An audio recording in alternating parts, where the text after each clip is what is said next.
If your cleaning business is stuck, not growing, losing clients as fast as you're adding them, or just not hitting the numbers you expected, the instinct most people have is just to blame the obvious things. Bad cleaners, not enough marketing, the market is too saturated, the pricing is off. Those things can all be real problems, but in my experience working with hundreds of clients across this model, the actual reason most cleaning businesses fail or stall in year one has almost nothing to do with any of them.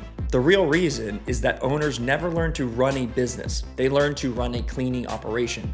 Those are two completely different things, and the gap between them is where most people's revenues stop growing. So in this video, I'm gonna show you exactly what I mean by that, the specific things that separate a cleaning business that compounds from one that actually stalls, and the framework I use to diagnose what is actually holding a business back at any stage of growth. Because if you don't know what your real constraint is, you are going to keep fixing the wrong problem and wondering why nothing changes. The first thing I want to establish is a distinction that I think is the most important mindset shift anyone building this model needs to make early. There are two ways to think about what you're building. You can think of yourself as a cleaning business owner, right? Someone whose job is it to make sure homes get cleaned well and clients are happy. Or you can think of yourself as an operator, someone whose job is to build and manage the system that makes sure homes gets cleaned and clients are happy with the service without you personally being involved in every single part of it. Those two framings lead to completely different outcomes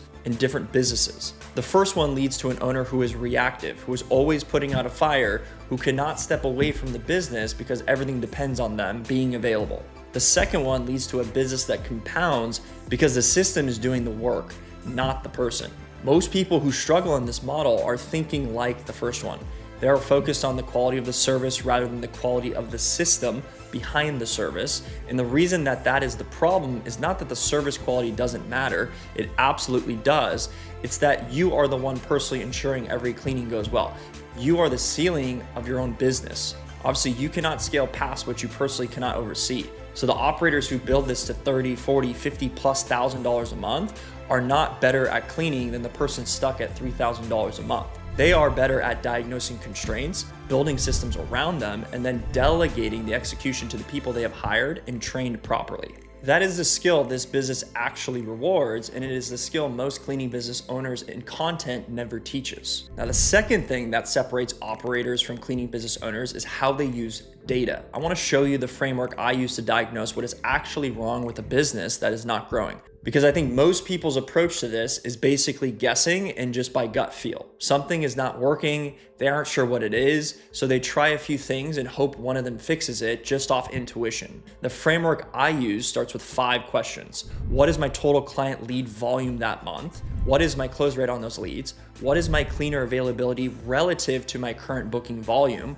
What is my client churn rate? And what is my actual net margin after cleaning pay and operating costs? Those 5 numbers are going to tell you everything you need to know about where your business is breaking down. So let me show you what I mean by that. If your lead volume is low, the problem is marketing. You are not getting enough people into the top of your funnel.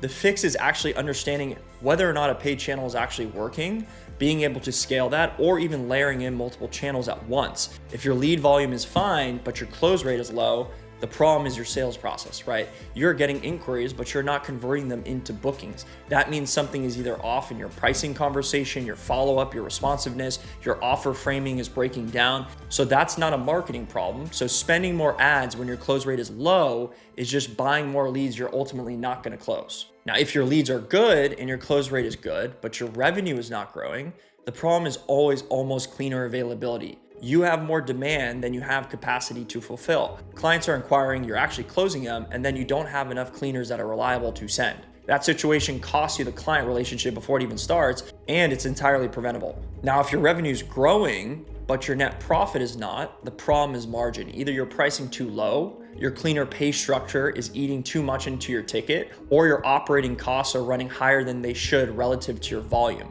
or you're potentially mismanaging your cleanings. And if your revenue is growing, but your month-over-month growth is slowing down, the problem is churn. You're adding clients at the top, but you're losing them at the bottom, which means your recurring base is not actually compounding the way it should. Something in the client experience is now causing people to cancel, which you can fix that.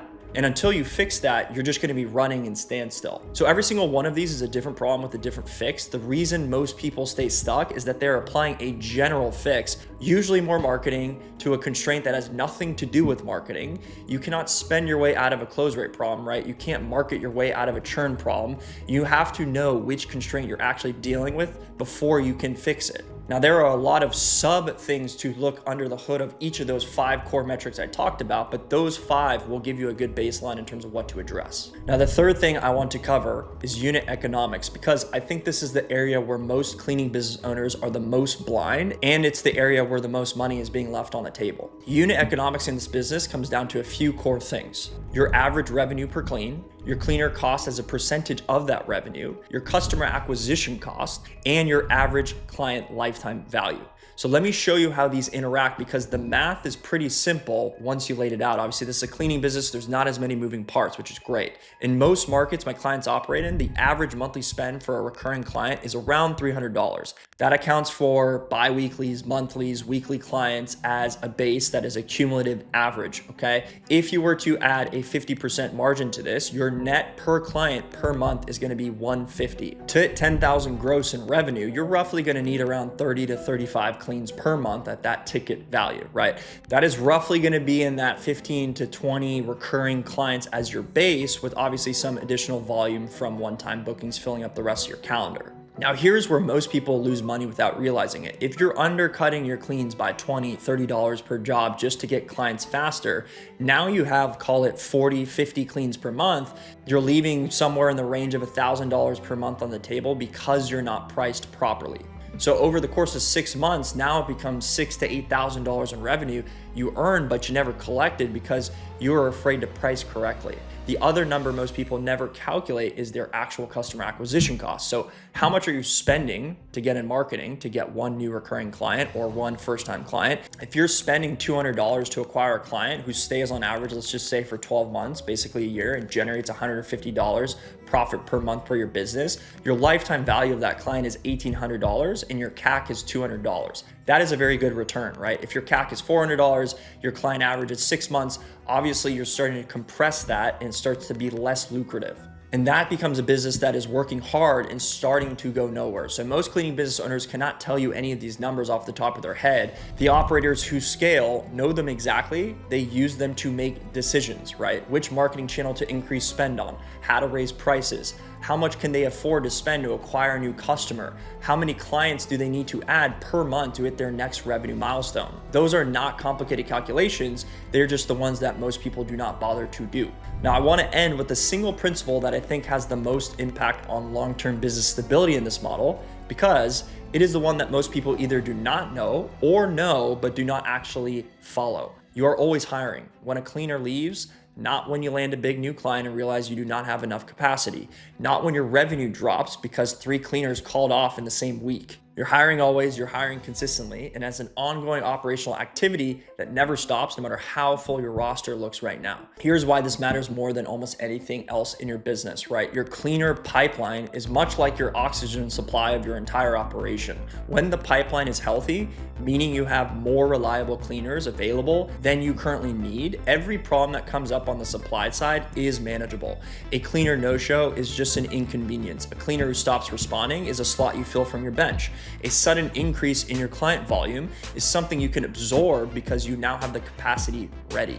Conversely, when the pipeline's thin, every one of those problems I just mentioned becomes a crisis. A no-show means a client doesn't get serviced anymore. Now they cancel. A cleaner who suddenly leaves means you're scrambling to source, interview, and onboard someone and probably do a panic hire just to fill the calendar of the clients that cleaner was serving. And a sudden increase in client volume becomes something you actually cannot take on and you have to cancel before they even book because you literally have no one to send. So the business owners who build this to real scale are the ones who never let go of that pipeline. They are constantly running hiring efforts, both on paid job posts as well as outreach, because they know the cost of being caught without capacity is actually higher than the cost of having more cleaners available than they currently need. Again, the ones who stall at $5,000 to $6,000 a month and cannot seem to break through almost have the same underlying problem, right? They stopped hiring when they felt stable, and then they got hit with the supply side crisis that took weeks to recover from. They were just trying to maintain what they already had. So always be hiring is not a motivational statement.